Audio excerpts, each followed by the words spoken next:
Hi everybody, so it was Mother's Day this Sunday, and just from my side, I'd like to say to all the moms out there, thank you. Thank you for all the dishes. Thank you for all the patience. Just thank you for everything. You are absolutely superheroes in our lives, and we appreciate everything you do. And then just a last thank you. Thank you for inspiring today's topic called the mother of all questions. And I know what you're thinking. You're wondering, what is the mother of all questions? What's this big question, Lorraine? Well, the big question is,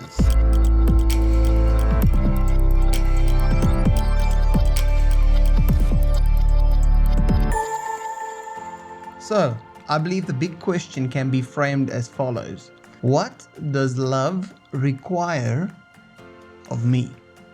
What does love require of me? What a weighty question. I believe if this question is answered correctly, it could really impact our world for the better in a big, big way. It's also a question that I'm confronted with every single day as a Jesus follower.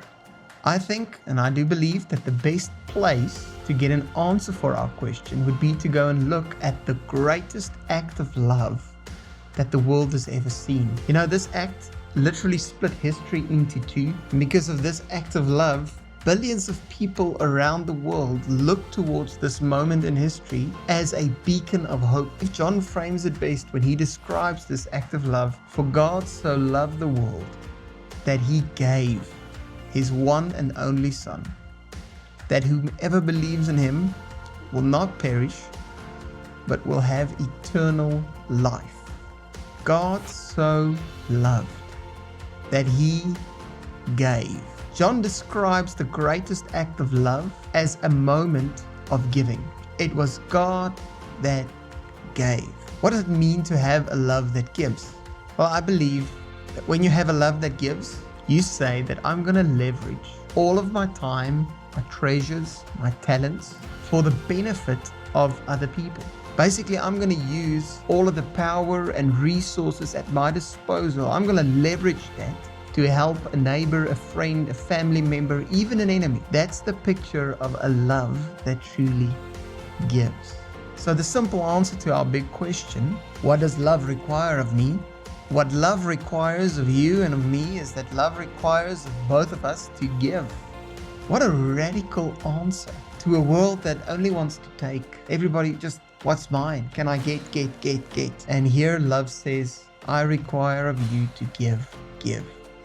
The practical side of it is just asking a simple question every day to everybody around you, what can I do to help?